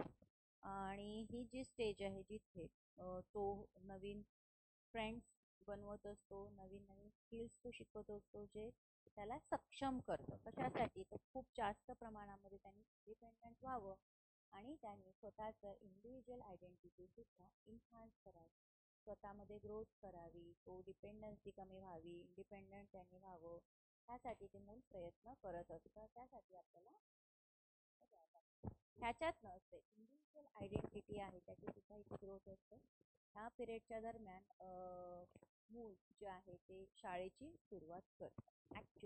ऍक्च्युली हा 6 ते 11 वर्ष इथं गट म्हटलं आणि इथं म्हटलं की शाळेची सुरुवात होते. पूर्वी मूल 6 वर्षाचं झालं की पहिलीमध्ये त्याला प्रवेश मिळायचा. पण आता शाळेची सुरुवातच नेमकी 2.5 वर्षापासून 3 वर्षापासून मुलाच्या होतात. म्हणजे play group, nursery, LKG, UKG, त्यानंतर फर्स्ट स्टँडर्ड असं होतं. तर इथे थोडंसं तुम्ही एज कन्सिडर करा, कारण त्यावेळेस पॉलिसीज वेगळ्या होत्या. आता जे डेव्हलपमेंटल टास्क आहे मिडल चाइल्डहुडचे, त्याच्यामध्ये फिजिकल स्किल्स मूल शिकत असतं जे आवश्यक आहे. Game and physical activities like हा जो वयोगट आहे 6 ते त्याच्यामध्ये जास्तीत जास्त फिजिकल ॲक्टिव्हिटीज मुलाच्या झाल्या पाहिजे. त्यांनी खूप खेळलं पाहिजे, त्यांनी वेगवेगळ्या ॲक्टिव्हिटीज केल्या पाहिजे, धावलं पाहिजे, बॉल फेकला पाहिजे, कॅच करता त्याला आली पाहिजे. फिजिकल ॲक्टिव्हिटीज टम्बलिंग आहे, स्विमिंग आहे, हे सगळं त्याचं योग्य पद्धतीने होत आहे का ह्याचं ऑब्झर्वेशन पॅरेंट्सनी केलं पाहिजे. पॅरेंट्स किंवा जे काही केअरटेकर आहे त्यांनी हे केलं पाहिजे की मुवमेंट्स होत आहेत का बाळाच्या ऑर्गॅनिझमच्या व्यवस्थित, हे सगळं ऑब्झर्वेशन. जर काही डिफेक्ट असेल तर अर्ली जर त्याचं डायग्नोसिस झालं तर पटकन ट्रीटमेंट जर आवश्यकता ट्रीटमेंट करू शकतो. म्हणजे इथे नवीन फिजिकल स्किल्स मुलं शिकत असतात जे आवश्यक आहेत. गेम्स खेळणे, किक करणे, थ्रो करणे, कॅच करणे, बॅट बॉल खेळणे, होल्डिंग करणे, याच्यामध्ये होत असते. त्याच्यासोबतच तो त्याच्या शरीराची केअर डेव्हलप वेगवेगळ्या सवयी शरीराची काळजी घेऊ शकेल. फॉर एक्झाम्पल क्लिनलीनेस, स्वच्छता, डेव्हलप. आता सेक्स रोल आयडेंटिफिकेशन आहे याच्यामध्ये, सोशल कॉपरेशन, स्किल लर्निंग आहे, टीम प्ले आहे, सेल्फ इव्हॅल्युएशन डेव्हलप. ह्या सगळ्या गोष्टी ह्या स्टेजमध्ये कन्सिडर होतात. Clear? Now puberty and ॲडोल्सन.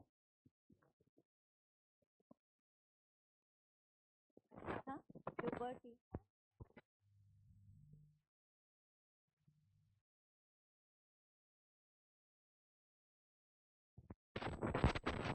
puberty,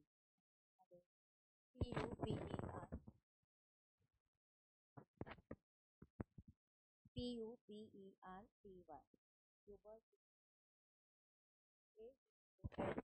SCENCE.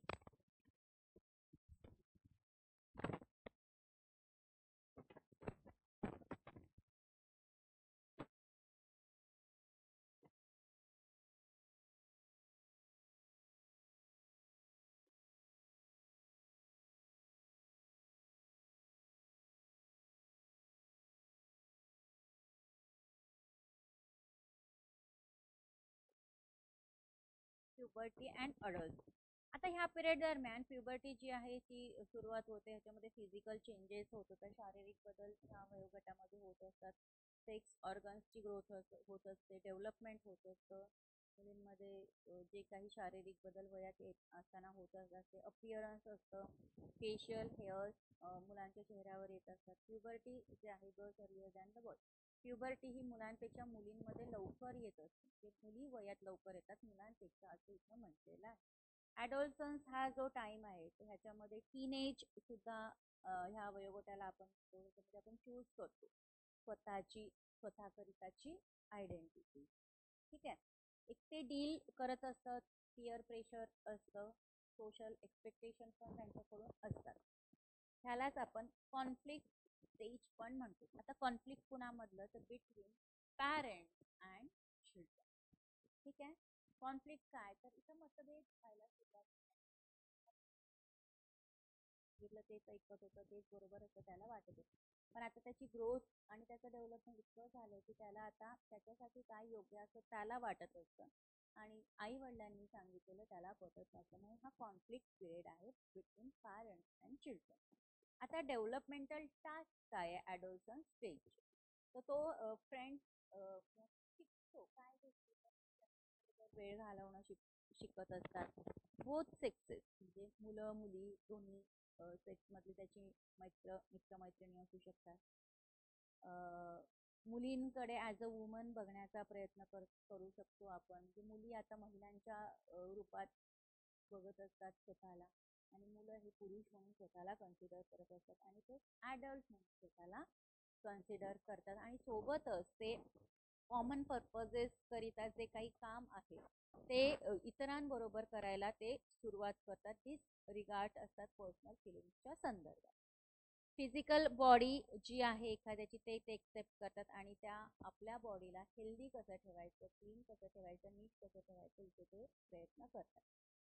ते एक्सेप्ट करतात एखाद्याची बॉडी जेणेकरून ती हेल्दी असावी. थ्रू गुड न्यूट्रिशन, एक्सरसाइज असलं पाहिजे, चांगलं आपण खाल्लं पाहिजे, आजार फ्री राहिलं पाहिजे, प्रिव्हेंशन झालं पाहिजे आजारांचं आणि इतरही ज्या हेल्थच्या प्रॅक्टिसेस आहेत त्या चांगल्या कशा ठेवू हे इथं शिकतात. मोर सेल्फ सफिशियंट बनतात. डिसिजन घ्यायचे निर्णय क्षमता त्यांच्यामध्ये डेव्हलप होते. आता निर्णय घेण्यामध्ये लाईक फॅमिली लाईफ आणि लग्न करायचे तो घेऊ शकतो.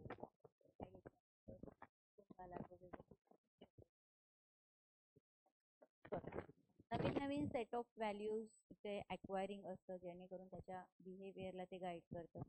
Socially responsible. आता प्युबर्टी आणि ॲडोलसन्स मध्ये ह्या सगळ्या गोष्टी होतात.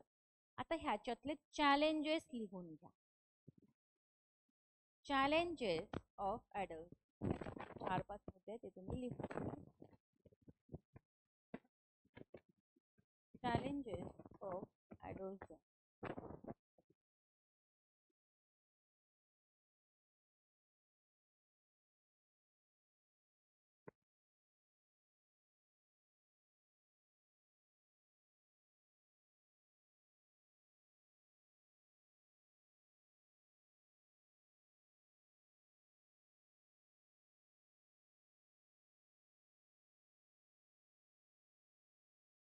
Challenges of adolescence.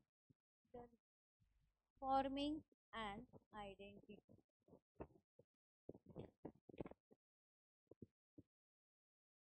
Forming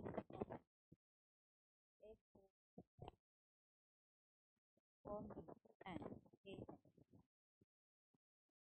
identity.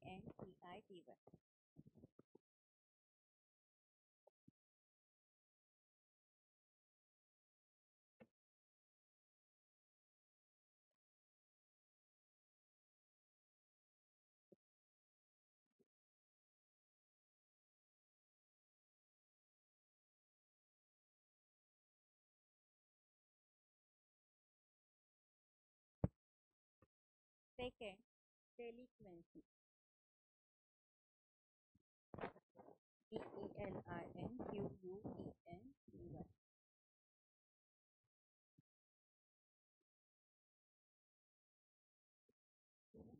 तिसरं लिहा सबस्टन्स अब्यूज.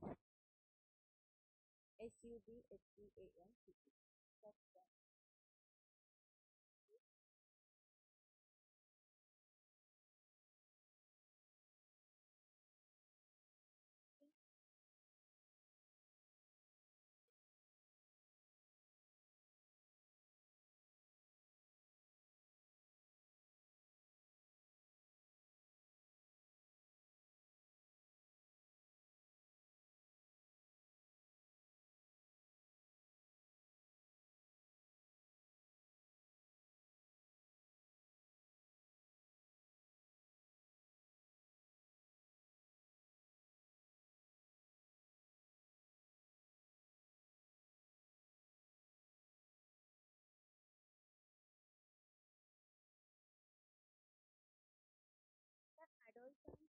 मध्ये चॅलेंजेस किती क्रुशियल स्टेज आहे त्याच्यातनंच माणूस कसा घडतो हे आपल्याला याचं दर्शन इथं घडतं. आता चॅलेंजेस ऑफ ॲडोलसन्स मध्ये पहिली स्टेज मी सांगितली फॉर्मिंग आयडेंटिटी, म्हणजे आपण स्वतःची आयडेंटिटी स्वतःची ओळख प्रस्थापित करत असतो. आता हा प्रायमरी टास्क आहे ॲडोलसन्सचा, जो इस्टॅब्लिश करतो एक आयडेंटिटी फ्रॉम द पॅरेंट्स. म्हणजे पॅरेंट्स कडून आपल्याला एक आयडेंटिटी मिळाली असते, तीच आपली इस्टॅब्लिश झालेली असते.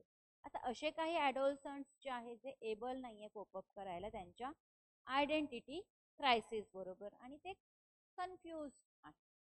ठीक आहे, त्यांची आयडेंटिटी काय आहे त्याबरोबर ते कोपअप करू शकत नाही आणि मग ते कन्फ्यूज सुद्धा. आता ही जी आयडेंटिटीचं कन्फ्युजन आहे ते कन्फ्युजन जे आहे हे लीड करू शकतं. कशाला लीड करू शकतं? तर इंडिव्हिज्युअल जो आहे तो स्वतःला आयसोलेट करू शकतो. Isolate himself from peers and family, म्हणजे पियर ग्रुप बरोबर मिक्सअप न होणं, कुटुंबाबरोबर मिक्सअप न होणं, किंवा ते त्यांची आयडेंटिटी जी आहे क्राऊड मध्ये ती सुद्धा इथे लूज करू शकतात. कशामुळे? तर ॲडोलसन्स जे आहे हे इस्टॅब्लिश नाही करू शकत स्वतःची आयडेंटिटी, त्याच्यामुळे ते कोपअप करू शकत नाही वेगवेगळ्या भूमिकांमध्ये, म्हणून हे होतं. दुसरं आहे डेलिक्वेन्सी, म्हणजे गुन्हेगारी. DELINQUENCY. डेलिक्वेन्सी हे रेफर करतं व्हरायटी ऑफ बिहेवियर्सला, रेंजिंग आहे फ्रॉम सोशली अनएक्सेप्टेड बिहेवियरला. लिगल ऑफेन्सेस ह्याच्यामध्ये आहे, क्रिमिनल ऍक्ट्स त्याच्यामध्ये होऊ शकतो त्या व्यक्तीकडून ॲडोलसन्ट स्टेजच्या. ॲडोलसन्ट्स जे आहे डेलिक्वेन्सी बरोबर ह्यांच्याकडे एक स्वतःविषयीची जी आयडेंटिटी आहे ती फार निगेटिव्ह आहे, नकारात्मक सुद्धा आहे.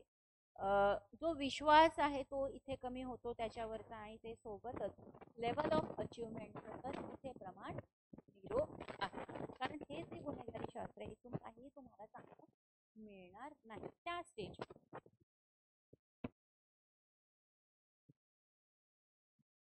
नेक्स्ट आहे सबस्टन्स यूज, म्हणजे व्यसन.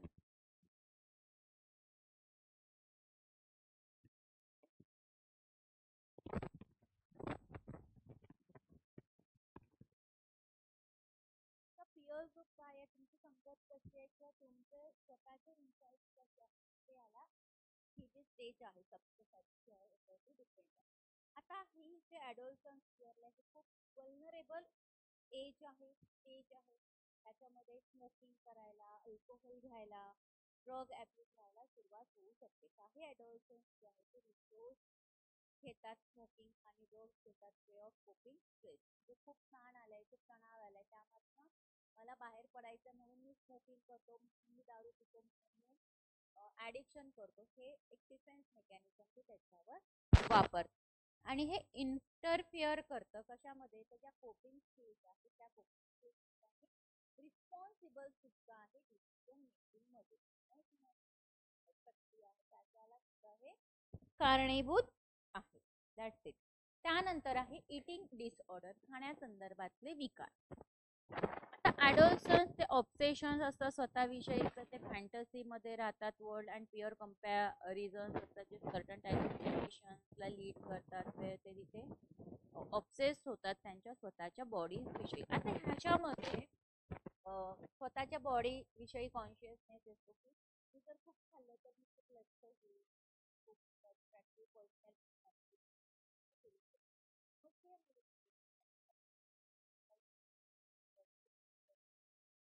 फिगर मेंटेन राहिलं पाहिजे. तर थोडंसं जास्त प्रमाणात मुलीमध्ये मुलांमध्ये इटिंग डिसऑर्डर मध्ये ॲनोरेक्झिया नर्वोसा लिहून घ्या. स्पेलिंग सांगते, ANOREXIA.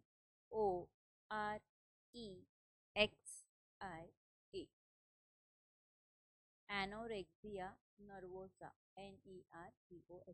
नेटच्या परीक्षेमध्ये असले प्रश्न विचार, टेस्टमध्ये कदाचित नाही विचारत टर्मिनॉलॉजिकल प्रश्न, पण नेट एक्झाम मध्ये हे मात्र विचार. ॲनोरेक्झिया नर्वोसा हा एक इटिंग डिसऑर्डर आहे ज्याच्यामध्ये रेलेंटलेस परस्यूट केले जातात, स्किनर्स टू स्टार्वेशन, म्हणजे भूकमारी. म्हणजे आपलं शरीर खूपच स्लिम ट्रिम राहावं म्हणून आपण खातच नाही.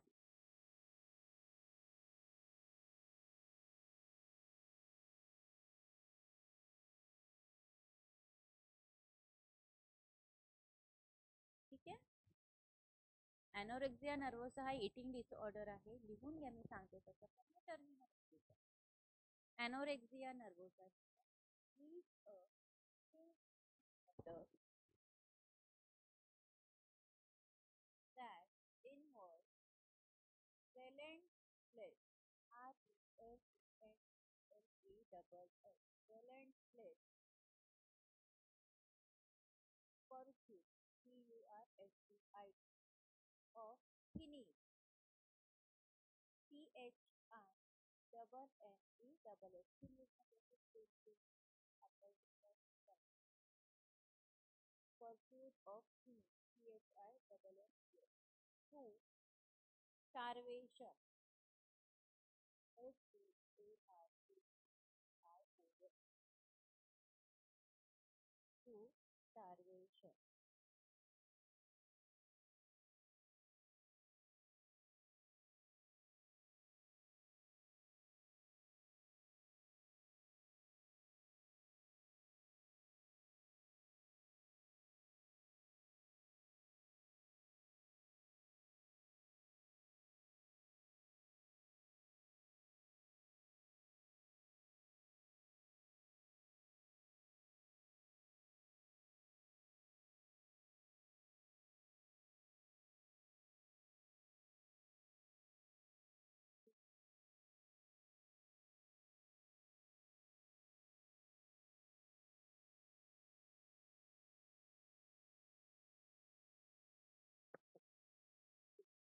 वगैरे असं म्हणतात.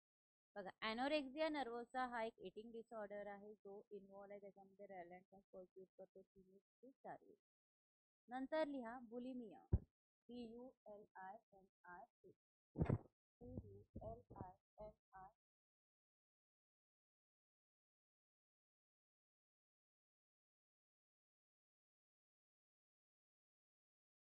BULIMIA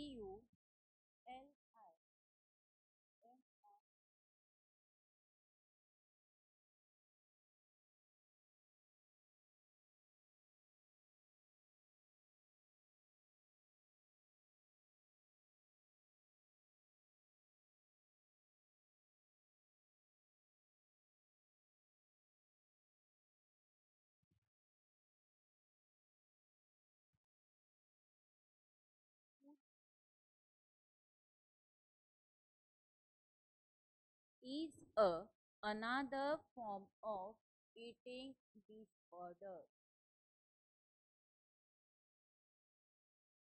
in which individual follows a binge follows a binge BINGE binge and purge PURGE purge eating pattern EATI eating pattern PATTE. The bulimic bulimic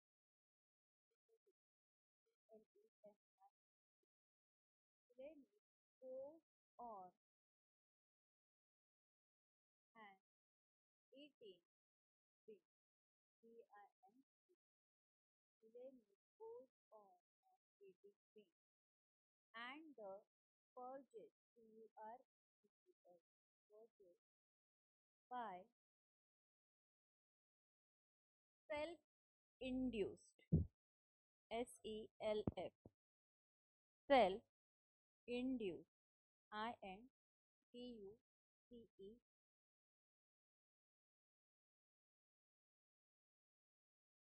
self-induced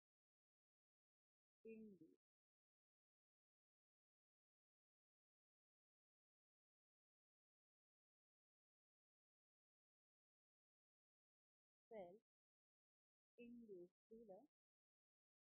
Vomiting VOMITING or using a laxative LAXATIVE using a laxative at times TIMES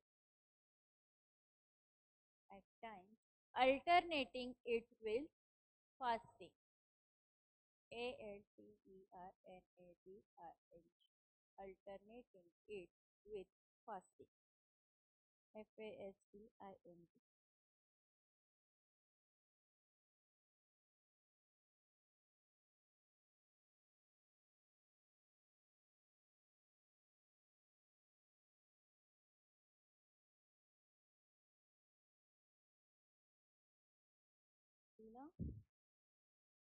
Then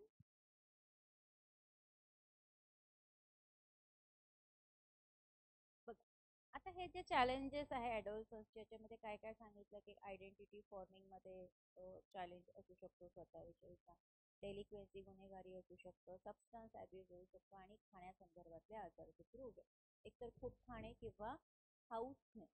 ठीक आहे, हे झालं challenges of adulthood. Now, Naveen stage adulthood. ADULTHOOD. Adulthood. ADULTHOOD.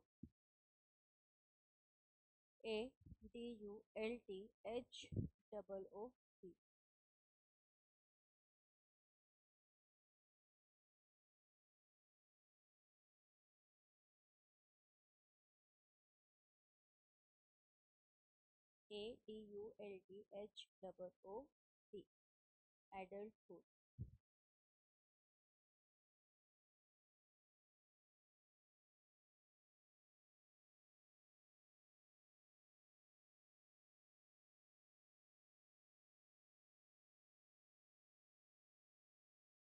आता ॲडल्टहूड हे someone जो असा व्यक्ती जो खूप जबाबदार आहे, मॅच्युअर आहे, तो सेल्फ सपोर्ट करू शकतो आणि खूप जास्त प्रकारे खूप चांगल्या प्रमाणामध्ये स्वतःला सोसायटीमध्ये इंटिग्रेट करू शकतो.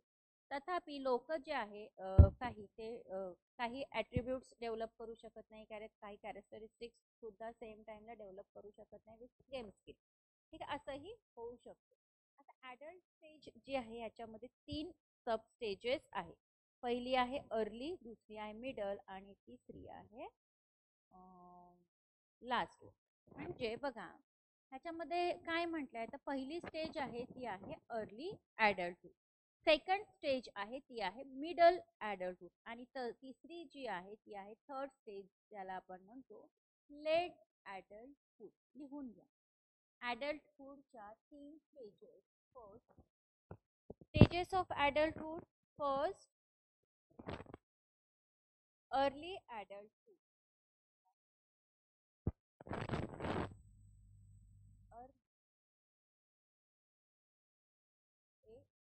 ADLTHOOD.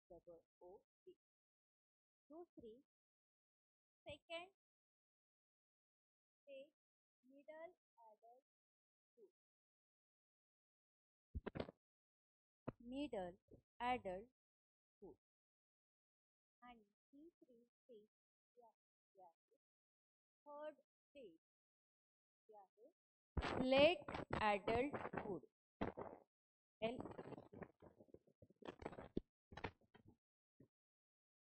ॲडल्टहूड. ADULTHOOD. म्हणजे ॲडल्टहूडच्या पण 3 स्टेजेस केल्या आहे. ह्या ज्या स्टेजेस आहे रिस्पॉन्सिबल आहे, मॅच्युअर आहे, सेल्फ सपोर्टिंग, त्या सोसायटीमध्ये स्वतःला खूप चांगल्या पद्धतीने विकसित करून घेत असतात. आता अर्ली ॲडल्टहूडचा जो पिरियड आहे ह्याच्यामध्ये ही जी पीक आहे फिजिकल हेल्थ महत्वाची आहे, स्ट्रेंथ आणि एनर्जी महत्वाची आहे, सेन्सरी आणि मोटर सिस्टीम सुद्धा ही त्यांची हायेस्ट आहे. बरोबर. आता ॲडल्ट स्टेज जी आहे ह्याच्यामध्ये ते काय करतात, गेन करत असतात. काय गेन करत असतात, वेट, वजन वाढणं किंवा उंची वाढणं हे या स्टेजमध्ये होत असते. ते डेव्हलप करत असतात सुद्धा. ह्या स्टेजमध्ये ॲडल्ट एक महत्त्वाचे डिसिजन सुद्धा त्यांच्या लाईफ चॉईसेस विषयी घेऊ शकतात. करिअर कशात करायचं, टाईप ऑफ फ्रेंड्स कुठे असायचे, रेसिडन्स कसा असला पाहिजे, हे सगळे निर्णय ते स्वतःचे घेत असतात. आणि ह्याच्यामध्ये इंटिमेट रिलेशनशिप म्हणजे लव लाईफ सुद्धा ह्याच्यामध्ये सुरू होऊ शकते. ही झाली अर्ली ॲडल्टहूड स्टेज. मिडल ॲडल्टहूड स्टेज जी आहे त्याच्यामध्ये काय म्हटलं आहे, तर इथे एक्सप्लेन केल्या जातात वेगवेगळ्या टर्म्समध्ये, म्हणजे ग्रॅज्युअल डिक्लाइन ह्याच्यामध्ये होतो एखाद्याच्या फिजिकल ॲबिलिटीज विषयी, फिजिकल हेल्थ खराब होऊ शकतो, स्टॅमिना कमी होऊ शकतो, एक्सेट्रा. परंतु डिक्लाइन जे आहे हे ग्रॅज्युअल आहे, त्याचं जे स्वरूप आहे त्याचं स्वरूप हे ग्रॅज्युअल आहे. दोन्ही मेल आणि फिमेल हे टायर्ड फील करत असतात, म्हणजे सहज पद्धतीने त्यांना थकवा जाणवू शकतो मिडल ॲडल्टहूडमध्ये. ह्या पिरियडमध्ये लोक एक्सपिरियन्स करतात स्ट्रेस, म्हणजे ताणतणाव ह्या पिरियडमध्ये जास्त वाढतात, कारण ज्या जबाबदाऱ्या आहेत त्या जबाबदाऱ्या ह्या डबल होत असतात. केअरिंग असतात, ओल्ड एज पॅरेंट्स असतात आणि ग्रोईंग चिल्ड्रन सुद्धा असतात. म्हणजे वयात येणारी मुलं, वाढलेली मुलं पण असतात, किंवा वयोवृद्ध झालेले आई वडील सासू सासरे पण ह्याच्यामध्ये असतात. म्हणजे त्यांच्या ज्या जबाबदाऱ्या आहेत त्या डबल झालेल्या असतात, म्हणून त्यांचं आयुष्य हे फार स्ट्रेसफुल होऊ शकतो, त्यांना खूप स्ट्रेसचा एक्सपिरियन्स करायला लागू शकतो. आता महिला ज्या आहे युजली एक्सपिरियन्स करतात आणि ह्याचाच रिझल्ट त्यांचं रिप्रोडक्शनच्या ज्या ॲबिलिटी आहे त्या कमी होतात. पुनरुत्पादन मूळ जन्माला घालण्याची ज्या क्षमता आहे शारीरिक त्या मात्र इथे कमी होऊ शकतात. Ability to reproduce, loss of ability to reproduce. ठीक आहे. प्रोसेस जी आहे त्याला म्हणतात आपण नंतर, जे मासिक पाळी जी आहे ते बंद होण्याचा काळ वय वर्ष 45 ते 50. खूप सारे सायकोलॉजिकल आणि इंटेलेक्च्युअल चेंजेस होत असतात. सायकोलॉजिकल मध्ये खूप एकटं वाटणं, भीती वाटणं, एकटेपणाची जाणीव, लोनलीनेस हे फील होत असतं. आणि त्याचवेळी ह्याच्यामध्ये इंटेलेक्च्युअल चेंजेस म्हणजे स्मरणशक्ती कमी होण्याचं पण आपण की आधी जसं सगळ्या गोष्टी आठवायच्या लक्षात राहायचं त्या आता लक्षात राहत नाही, आता बऱ्याच ठिकाणी आपण ऐकत असतो. हे सगळं मिडल एज मध्ये होत असतं. आता हा जो काळ आहे त्यामध्ये महिला एक्सप्रेस करत असतात खूप असर्टिव्हनेस, आणि मेन जे आहे खूप नर्चरंट फील करत असतात. ह्याला आपण म्हणतो लेट ॲडल्टहूड, जे रफली इक्विव्हॅलेंट असतं कशाशी, तर ओल्ड एज, जे वयोवृद्धपणाच्या जवळपासची स्टेज म्हणजे लेट ॲडल्टहूड. ठीक आहे. आणि ही फायनल स्टेज आहे आपल्या शारीरिक बदलांची. ह्या स्टेज नंतर आपल्या शरीरामध्ये कोणतेही बदल होत नाही. दॅट्स. आता ही जी ॲडल्टहूड स्टेज आहे ह्या ॲडल्टहूड स्टेजमध्ये काही डेव्हलपमेंटल टास्क सुद्धा आहे अर्ली ॲडल्टहूडमध्ये वगैरे किंवा मिडल एज. हे थोडंसं डीपली आपण नेक्स्ट लेक्चरला शिकूया. आज ज्या काही स्टेजेस आपण शिकलो त्या परत परत वाचा, प्रत्येक स्टेजमध्ये काय आहे ते पाठ करा, लक्षात राहणार नाही. आणि जसं मी सांगितलं की स्वतःचं एज कोणत्या स्टेजमध्ये आहे आणि आत्ताचं माझं जे एज आहे ते कोणत्या स्टेजमध्ये आहे, त्याच्या आधी मी कुठल्या स्टेजेसमधनं पास झालेलो आहो किंवा झालेली आहे, आणि पुढे मला कुठल्या स्टेजेसमधनं पुढे जायचं, एवढं जरी लक्षात ठेवलं तरी ह्या स्टेजेस इझिली तुमच्या लक्षात राहील. तुम्हाला काही अडचणी असतील, समजत नसेल, काही क्वेरीज असेल तर तुम्ही सुरुवातीच्या लेक्चर सुरू होण्याच्या आधीच विचारत जा. त्याआधी आपण एक्सप्लेन करू, त्यानंतरच नेक्स्ट लेक्चरची सुरुवात करू. आजचं लेक्चर इथे संपलेलं आहे. थँक्यू.